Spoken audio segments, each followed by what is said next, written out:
नमस्कार, आवाज एट 9 में आपका स्वागत है। आपके साथ मैं हूं विपिन भट्ट। शुरुआत करते हैं इस वक्त की हेडलाइंस के साथ। पश्चिम बंगाल में ममता दीदी का जादू बरकरार तो असम में खिलता दिख रहा है कमल। केरल में UDF out left in exit poll के अनुमान। आनंदीबेन को हटाने की चर्चा गरमाई। खराब प्रदर्शन की वजह से हो सकती है छुट्टी। सूखे पर पीएम से मिलने गई गुजरात की मुख्यमंत्री को मिले रूखे संकेत। लेदर सेक्टर को राहत पैकेज देने की तैयारी में सरकार। 1000 रुपए तक के नॉन लेदर फुटवेयर पर 12 से घटाकर 6% हो सकती है एक्साइज ड्यूटी। 2 बार के ओलंपिक पदक विजेता पहलवान सुशील कुमार पहुंचे हाई कोर्ट। रियो ओलंपिक की तैयारी शिविर में एंट्री न मिलने से है खफा। और वित्त राज्य मंत्री जयंत सिन्हा ने सांसद और मंत्री के तौर पर 2 साल में अपनी कामयाबी का रिपोर्ट कार्ड फेसबुक पर किया पोस्ट। बैंकिंग सेक्टर में सुधार को बताया बड़ी उपलब्धि। तो इस साल जिन राज्यों में हुए विधानसभा चुनाव के बाद कहां किसकी सरकार बनेगी, इस बात की ओर एग्जिट पोल ने इशारा कर दिया है। जो देश के तमाम सर्वे एजेंसियों के आंकड़े आ रहे हैं उनसे लगता है कि बंगाल में दीदी का जादू एक बार फिर चल गया है, लोगों पर बरकरार है और ममता बनर्जी की सरकार की कुर्सी बची रहेगी। लेकिन तमिलनाडु में अम्मा यानी जयललिता की कुर्सी छिन सकती है। डीएमके की सरकार बनती हुई दिख रही है और तमिलनाडु ने अपने उस ट्रेंड को दोबारा दोहराया है जहां पर एक आता है और दूसरा जाता है। वहीं केरल में यूडीएफ की सरकार का सफाया होता नजर आ रहा है। ओमान चांडी की कुर्सी बचती नहीं दिख रही है। और सबसे बड़ा उलटफेर हुआ है आसाम में पहली बार बीजेपी का उदय होता हुआ दिख रहा है। यहां पर इस बार लगता है कि कमल खिलेगा। चलिए, अब ये एग्जिट पोल किस ओर इशारा कर रहे हैं, इस पर बातचीत करने के लिए हमारे साथ हैं संजय सिंह, जो राजनीतिक संपादक है firstpost.com के, और साथ ही हमारे साथ हैं जियोजित बीएनपी पारिबाग के वाइस प्रेसिडेंट गौरांग शाह साहब। आप दोनों का बहुत स्वागत है। तो सिंह साहब, पहला सवाल आपसे लूं और पहली बात करूं मैं पश्चिम बंगाल की, क्योंकि बड़ा हाई प्रोफाइल से चुनाव था। प्रधानमंत्री ने बड़े दौरे किए, ममता बनर्जी की सीधी टक्कर थी, लेकिन दीदी एक बार फिर से बाजी मार लेगी लगता तो था। लेकिन जितना जो एग्जिट पोल उनके पक्ष में दिखा रहा है, इसको कैसे देखते हैं आप? देखिए, एक तो लोगों ने ये देखते हैं कि अगर कोई काम कर रहा है और उसमें सिंसियर है। कई बार आप देखिए कि जो लोग हैं, वो जो सरकार के मुखिया और इनकी सरकार है, वो दोनों के व्यक्तित्व में और काम में डिफरेंशिएट करते हैं। सरकार उनकी बहुत अच्छी न चली हो, ममता बनर्जी अपने इमेज के बदौलत वो उसको वापस सत्ता में लेकर के आ रही है। चाहे भ्रष्टाचार के आरोप लगे, चाहे वो स्टिंग ऑपरेशन हुआ, चाहे वो फ्लाईओवर गिरा। कुछ रीजनल पार्टियों में करप्शन के दाग उन पे नहीं होते क्योंकि बहुत तरह के और वो फैक्टर्स वो सामने आते हैं। लेकिन ममता बनर्जी की अगर जैसे एक्सेस और माइंड है दिखा रहा है, या अब्रॉड भी लें तो काफी कंफर्टेबल वो दिख रही है। 2/3 से लेकर के 3/4 तक का प्रेडिक्शन है। ये अपने आप में काफी बड़ी चीज है। वहीं ये लेफ्ट और कांग्रेस जो मतलब एक अनूठा कॉम्बिनेशन था, जो किसी ने सोचा नहीं था, वहां पे अगर वो आकर के रुक जाते हैं तो उनके लिए गंभीर मंथन का विषय होगा।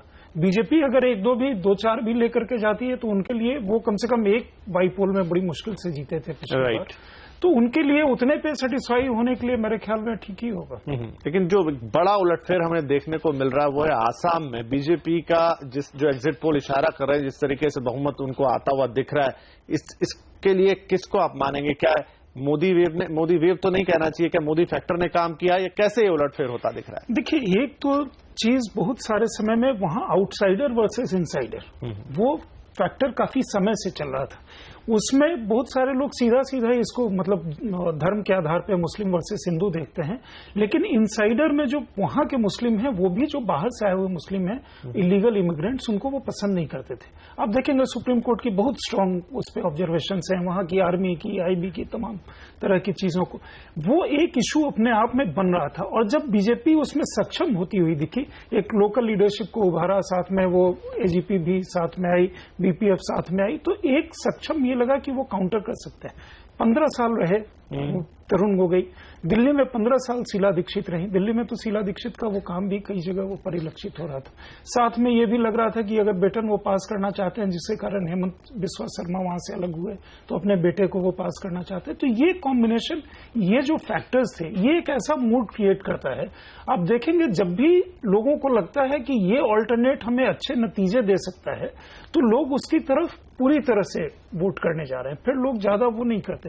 ठीक है, इसके से अलग वो होंगे कि बाकी मतलब जो टर्नआउट जहां क्लोज टू 90% चला गया था, वहां वर्डिक्ट अगर ये आए और जहां मुस्लिम आबादी इतनी है उसमें आउटसाइडर इनसाइडर का डिफरेंशिएशन वो करना पड़ेगा। तो ये नेशनल पॉलिटिक्स के लिए भी, मोदी अमित शाह के लिए, बीजेपी के लिए ऑफकोर्स मतलब काफी बड़ी चीज होगी।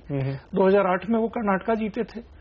नॉर्थ ईस्ट में ब्रीच करना, मेजर स्टेट अरुणाचल में कुछ समय उन्होंने सरकार बनाई थी या कहीं किसी तरह की घुसपैठ करके वो बना लेते थे, मतलब जोड़ तोड़ करके। लेकिन इस तरह की विक्ट्री, ईस्ट में पेनिट्रेशन, बड़ी बात, उनके लिए बड़ी बात। राइट। तो चलिए आपसे हम तमिलनाडु और केरल पे भी बात करेंगे, लेकिन उससे पहले गौरांग साहब आपके पास आते हैं। जिस तरीके के इंडिकेशन आ रहे हैं, मार्केट इसको कैसे लेगा? पश्चिम बंगाल का लगभग तय था, लेकिन जैसे आसाम की बात की, वहां पर अप्रत्याशित तरीके से बीजेपी का उदय हुआ है। मार्केट कैसे रिएक्ट करेगा? अगर हकीकत में असम में कमल खिल जाता तो मेरा मानना है कि एक सकारात्मक सा रुझान आपको बाजार पे आते हुए दिखेगा।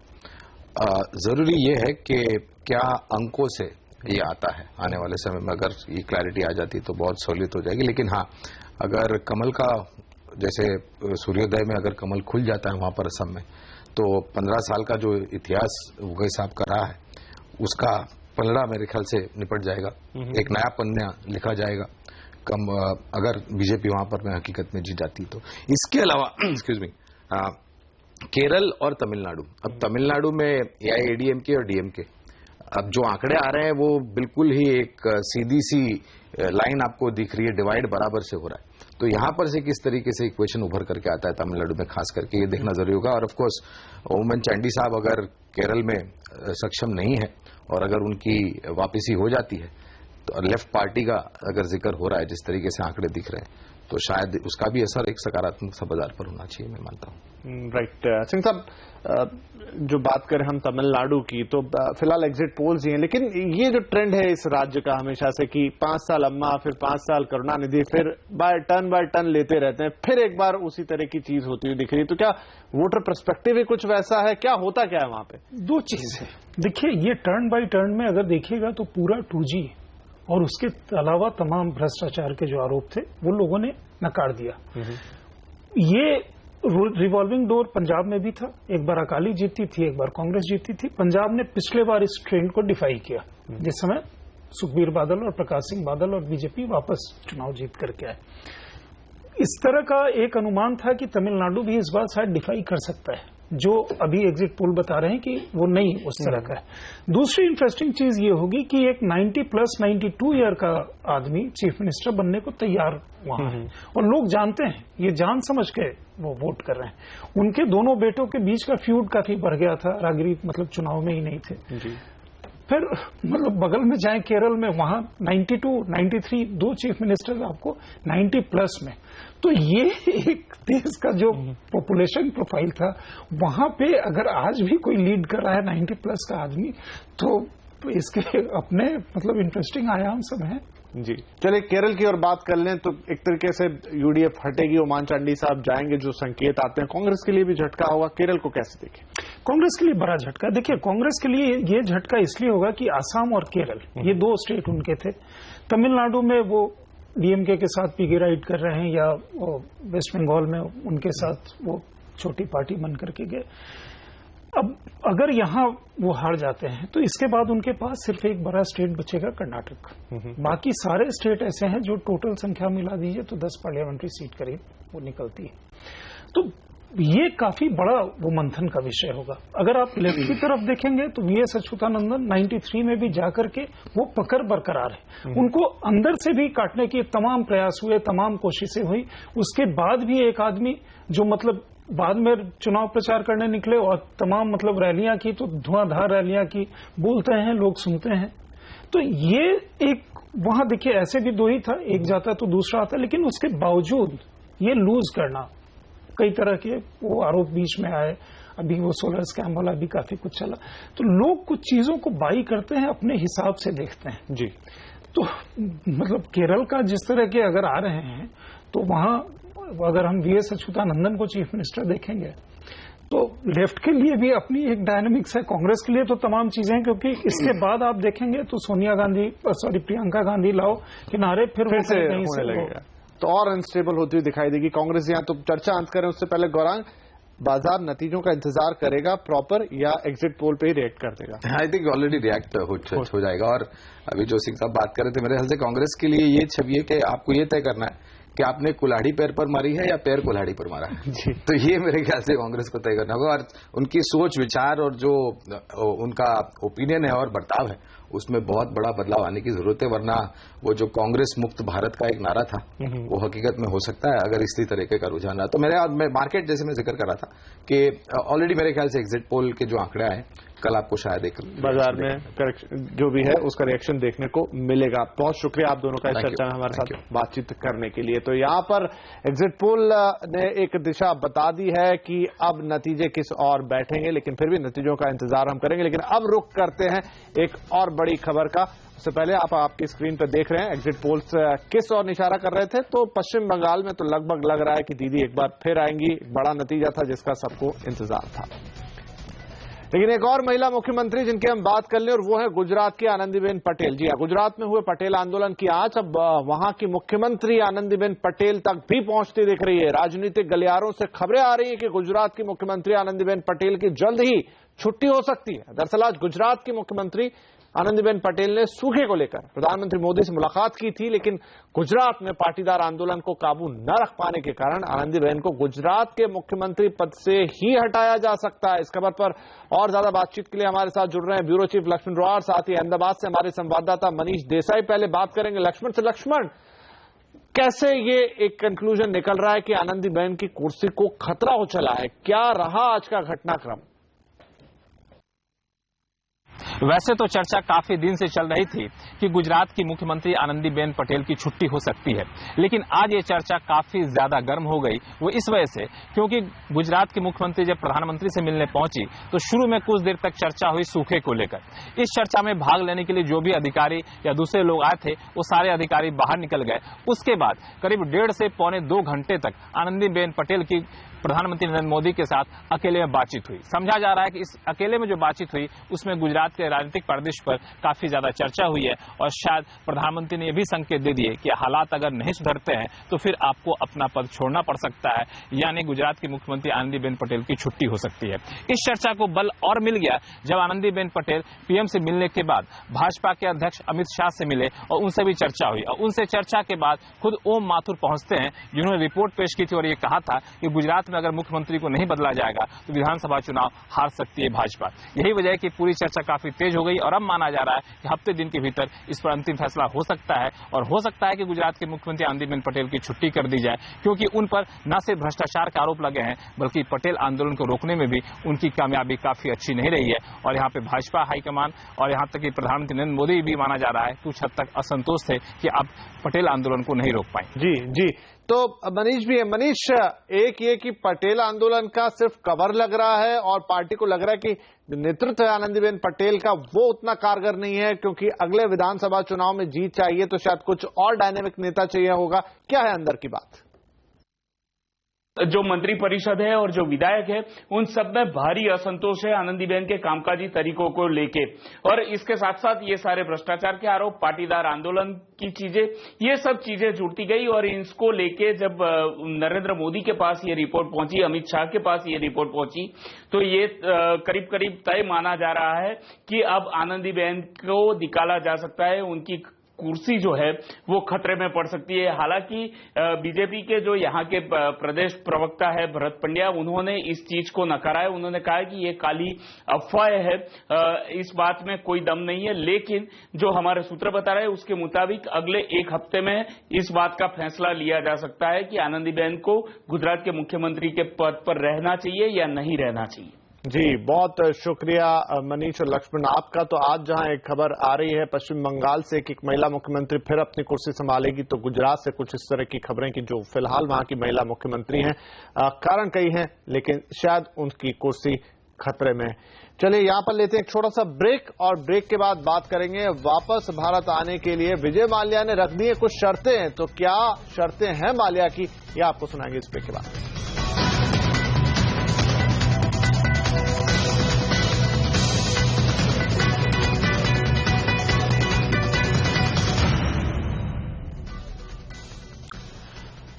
सरकार लेदर सेक्टर को राहत पैकेज देने की तैयारी कर रही है। इसके लिए उद्योग मंत्रालय प्रस्ताव तैयार करने में जुटा है। सूत्रों के मुताबिक इस राहत पैकेज के तहत नए लेदर पार्क खोलने पर जोर होगा। वहीं उद्योग मंत्रालय 1000 रुपए तक के नॉन लेदर फुटवियर पर सरकार एक्साइज ड्यूटी 12% से घटाकर 6% करने के पक्ष में है। लेदर सेक्टर में कुल 80% प्रोडक्ट नॉन लेदर होते हैं। इससे एक्साइज में छूट देने से चीन से मुकाबला आसान हो जाएगा। इस खबर पर और ज्यादा जानकारी के लिए एक बार फिर हमारे साथ हैं हमारे ब्यूरो चीफ लक्ष्मण रॉय। लक्ष्मण, क्या डिटेल्स हैं आपके पास, क्या यहां पर राहत मिल सकती है? लेदर सेक्टर को राहत देने के लिए सरकार 3 प्रस्तावों पर विचार कर रही है। सबसे बड़ा और सबसे अहम प्रस्ताव यह है कि वैसे लेदर प्रोडक्ट जिसमें लेदर के अलावा दूसरे कच्चे माल मिक्स होते हैं, जिसको नॉन लेदर प्रोडक्ट कहते हैं, उस पर एक्साइज ड्यूटी घटाकर आधी कर दी जाए। अभी 12% एक्साइज ड्यूटी लगती है, उसे घटाकर 6% कर दी जाए अगर उसकी प्रोडक्ट की कीमत जो है 1000 रुपए या उससे कम है। तो सरकार का मानना है कि ऐसा करने से अंतर्राष्ट्रीय बाजार में लेदर एक्सपोर्टर को काफी बढ़ावा मिलेगा। चीन से आसानी से मुकाबला कर सकेंगे और चीन से जो ऐसे लेदर प्रोडक्ट इंपोर्ट होते हैं वो पूरी तरह से रुक जाएगा। दूसरा जो प्रस्ताव है वो यह है कि लेदर पार्क को ज्यादा से ज्यादा बढ़ावा दिया जाए ताकि सस्ते में कम लागत पे प्रोडक्शन हो सके और बेहतर इंफ्रास्ट्रक्चर मिल सके। और तीसरा प्रस्ताव यह है कि राज्यों की तरफ से भी टैक्स रियायतें दी जाए। इसके लिए केंद्र सरकार खुद पहल करेगी और राज्यों से भी कहा जाए कुछ टैक्स रियायतें ऐसे लेदर सेक्टर को दिया जाए। इन सब का एक ही मकसद है, लेदर सेक्टर को काफी ज्यादा बढ़ावा दिया जाना। पिछले 1 साल में 10% से ज्यादा एक्सपोर्ट में गिरावट देखने को मिली है, जबकि यहाँ पर बहुत ज्यादा रोजगार रहते हैं। यही वजह कि सरकार इस सेक्टर को हर हाल में आगे बढ़ता देखना चाहती है। जी चलिए, तो ये लेदर सेक्टर की बात होगी। लक्ष्मण बने रही है हमारे साथ क्योंकि कुछ और बातचीत आपसे कर लेते हैं। और उस पर खबर यह है कि वित्त राज्य मंत्री जयंत सिन्हा ने अपने फेसबुक पेज पर खुद का रिपोर्ट कार्ड जारी किया है। रिपोर्ट कार्ड के 2 हिस्सों में उन्होंने दिखाया है। 9 पन्नों के इस रिपोर्ट कार्ड में पहले हिस्से में जयंत सिन्हा ने अपने संसदीय क्षेत्र की उपलब्धियों का जिक्र किया है। दूसरे हिस्से में वित्त राज्य मंत्री के तौर पर उपलब्धियों का जिक्र किया गया है। चलिए, तो लक्ष्मण, अगर हम आपसे पूछें कि ये जो कार्ड जारी किया है तो ये क्या कोई सरकारी तौर पे किया है या पर्सनली उन्होंने सिर्फ अपनी चीजों को गिनाया है? कैसे समझे वित्त राज्य मंत्री के फेसबुक पोस्ट को? ऐसा कोई औपचारिक आदेश प्रधानमंत्री कार्यालय या पार्टी ऑफिस से जारी नहीं किया गया है, लेकिन हर मंत्री अपने अपने तरीके से 2 साल की उपलब्धियां गिनाने में लगा है। जयंत सिन्हा जी ने यहां पे फेसबुक का सहारा लिया तो संचार मंत्री रविशंकर प्रसाद ट्विटर के जरिए बता रहे हैं कि उन्होंने 2 साल में क्या किया है। इसके अलावा हर मंत्रालय की तरफ से भी एक 2 साल के मौके पर एक रिपोर्ट कार्ड पेश किया जाएगा और सरकार अलग अलग तरीके से ग्राउंड इवेंट करके भी 2 साल की अपनी उपलब्धियां बताने का पूरा प्लान बना रखा है। जी बहुत शुक्रिया लक्ष्मण। तो कोई औपचारिक निर्देश नहीं है प्रधानमंत्री के कार्यालय से, लेकिन कहा गया है कि सब अपने अपने तरीके से बताएं। तो कोई मंत्री फेसबुक पे बता रहा है तो कोई ट्विटर का सहारा लेकर अपनी उपलब्धियों का बखान कर रहा है। आगे बढ़ेंगे। विजय माल्या भारत लौटने के लिए राजी तो हो गए हैं, लेकिन इसके लिए उन्होंने 2 शर्तें रख दी हैं। माल्या ने कहा है कि भारत आने पर उन्हें सुरक्षा और उनकी आजादी का भरोसा चाहिए। माल्या ने यह जानकारी यूनाइटेड ब्रूवरीज लिमिटेड की बोर्ड मीटिंग में शामिल डायरेक्टर्स को दी। माना जा रहा है कि ब्रिटेन सरकार से माल्या के प्रत्यर्पण की कोशिशों के बाद उन पर अब दबाव बढ़ रहा है। मीटिंग में माल्या ने यह भी भरोसा दिलाया है कि वो जल्दी से जल्दी बैंकों का लोन भी चुका देंगे। माल्या का मानना है कि इस पूरे मामले में उन्हें गलत तरीके से आरोपी बनाया गया है। माल्या 2 मार्च को भारत से लंदन चले गए थे और उन पर भारतीय बैंकों का 9000 करोड़ रुपया बकाया है। वित्त मंत्री अरुण जेटली ने कहा है कि ब्रिटेन के कानून के कारण माल्या को भारत लाना थोड़ा मुश्किल हो रहा है। माल्या को भारत लाने का प्रत्यर्पण ही एकमात्र रास्ता है। That once somebody has entered with legitimate travel documents, they don't then deport the person. Then they expect you to go through the extradition process. Which is as per their law, where the requirement is that once you file a charge sheet in court, you start the extradition proceedings, and that's the due process of law which takes forward. I think the agencies will make every endeavor under the options available to them. वित्त मंत्री ने साफ किया है कि सरकार GST को पास कराने के लिए प्रतिबद्ध है। उनका कहना है कि अगर इस बार विपक्ष ने साथ नहीं दिया तो सरकार इस पर वोटिंग कराएगी। उन्होंने ये भी कहा कि रिजर्व बैंक गवर्नर के साथ सरकार का कोई विवाद नहीं है। Finance Ministry and the RBI are concerned. There is an institutional relationship between the two. It's a very mature relationship, and I don't think about this relationship that you mentioned, what appears in the media,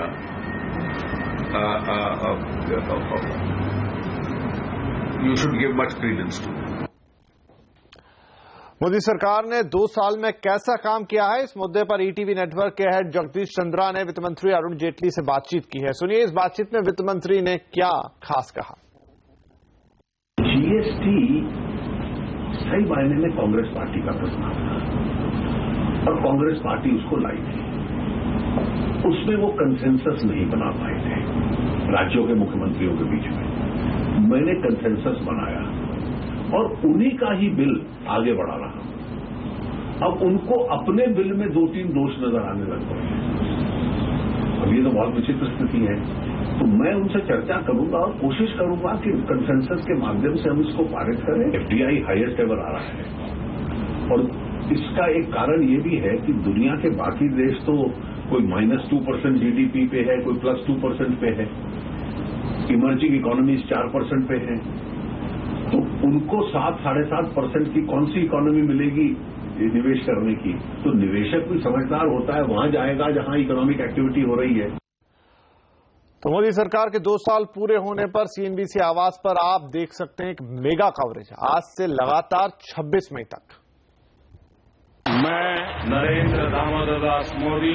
कैसे रहे मोदी सरकार के 2 साल, कितनी बदली हमारी और आपकी लाइफ, क्या है बड़े प्लान की जमीनी हकीकत। 30,000 करोड़ रुपया गरीबों ने प्रधानमंत्री जनधन अकाउंट में जमा किया। क्या जितने काम हुए वो हैं काफी या अभी बहुत कुछ करना है बाकी? 1000 दिन के अंदर बिजली पहुंचे, ये काम पूरा करके दिया जाए। देखिए मोदी के काम का सधा हुआ लेखा जोखा, इकोनॉमी, बिजनेस और पॉलिटिक्स के भरोसेमंद कमेंटेटर्स और एक्सपर्ट्स का सटीक विश्लेषण सिर्फ सीएनबीसी आवाज पर। रियो ओलंपिक की तैयारी शिविर में जगह न दिए जाने पर 2 बार के ओलंपिक पदक विजेता सुशील कुमार हाईकोर्ट चले गए हैं। भारतीय कुश्ती महासंघ ने उन्हें सोनीपत में 18 मई से शुरू हो रहे रियो ओलंपिक की तैयारी शिविर में जगह नहीं दी है। इस सूची में सिर्फ कोटा के जरिए स्थान हासिल करने वाले पहलवानों को शामिल किया गया है। नियमों के अनुसार नरसिंह यादव को पुरुष 74 किलोग्राम फ्री स्टाइल वर्ग में शिविर में शामिल किया गया है क्योंकि उन्होंने पिछले साल विश्व चैंपियनशिप में कोटा हासिल किया था। भारतीय फूड रेगुलेटर फसाई पहली बार नूडल्स के लिए गाइडलाइंस ला रहा है। फसाई के मैगी विवाद मामले में किरकिरी होने के बाद यह कदम उठाया गया है। नए मानकों के मुताबिक नूडल्स बनाने में गेहूं के आटे का ही इस्तेमाल किया जाएगा। साथ ही नूडल्स को स्वादिष्ट बनाने के लिए जो एसिड इस्तेमाल किया जाता है उसकी भी सीमा तय की गई है। इसके अलावा पैकेजिंग, रिकॉल, हेल्थ क्लेम और न्यूट्रिशन को लेकर भी अलग अलग नियम बनाए गए हैं। आपको बता दें कि करीब 2 महीने पहले नेस्ले की मैगी, पतंजलि आटा नूडल्स और यप्पी के नूडल्स का लैब में टेस्ट भी कराया गया था। इस पर और ज्यादा जानकारी के लिए अब हमारे साथ हमारी संवाददाता श्वेता जुड़ रही हैं दिल्ली से। श्वेता, पहली बार हम देख रहे हैं कि किसी पर्टिकुलर फूड आइटम के लिए ही गाइडलाइंस आ गई हैं। सब किसी एक कैटेगरी में आते थे, लेकिन नूडल्स के लिए अलग से गाइडलाइन लाने के पीछे क्या अहम वजह है? जी हाँ, सूत्रों के अनुसार एफएसएसएआई फूड रेगुलेटर जो है वो नूडल्स पर एक व्यवस्था बनाने की तैयारी में, नूडल्स रेगुलेशन लाने के प्रोसेस में है। ये नूडल जो रेगुलेशन है वो साइंटिफिक पैनल और कमिटीज के थ्रू पास हो चुका है, वहां से इसको पास कर दिया गया है और अगले चरण में है। इस व्यवस्था के अनुसार केवल वीट जो कि है वीट फ्लावर का यूज किया जाएगा नूडल्स बनाने के लिए, केवल आटे का यूज किया जाएगा, चाहे वो सूजी हो या मैदा हो। और जो ऐश कंटेंट और एमएसजी कंटेंट जो कि एक दिक्कत बना हुआ था इस वक्त फूड रेगुलेटर के, उस पर भी क्लैरिटी लाने की संभावनाएं हैं। दर्शकों को बता दिया जाए कि पिछले साल फूड रेगुलेटर या एफएसएसएआई ने नूडल्स को, मैगी को स्पेसिफिकली बैन कर दिया गया था, ये कहते हुए कि लेड कंटेंट जो मैगी में है वो बहुत ज्यादा है, परमिसिबल लिमिट से काफी ज्यादा है। परंतु जब ये केस बॉम्बे हाई कोर्ट में गया तो हाई कोर्ट ने एफएसएसएआई की याचिका को रद्द कर दिया, ये कहते हुए कि कोई स्टैंडर्ड मैकेनिज्म नहीं है। इस स्टैंडर्ड मैकेनिज्म को लाने के लिए ही एफएसएसएआई ने ये कदम उठाया है, जो कि जल्द ही पारित कर दिया जाएगा। और ये भी माना जा रहा है कि फूड रेगुलेटर और तरीके के पैकेजिंग फूड में पैकेजिंग नॉर्म्स, रिकॉल नॉर्म्स और हेल्थ नॉर्म्स भी लेकर आ रहा है। तो एक तरीके से एक क्लैरिटी और एक स्पष्टता लाने की कोशिश की जा रही है फूड रेगुलेटर के द्वारा। जी श्वेता, बहुत शुक्रिया। तो अब आपके लिए नूडल्स खाना, मैगी या तमाम दूसरे ब्रांड के नूडल्स जो भी बाजार में थोड़ा और सुरक्षित होने जा रहा है, क्योंकि अब स्पेसिफिक नूडल्स के लिए फसाई के गाइडलाइंस आने वाले हैं। चलिए इसी के साथ आवाज एट 9 को यहीं समाप्त करेंगे, लेकिन कल आपसे फिर मुलाकात करेंगे। तब तक के लिए नमस्कार।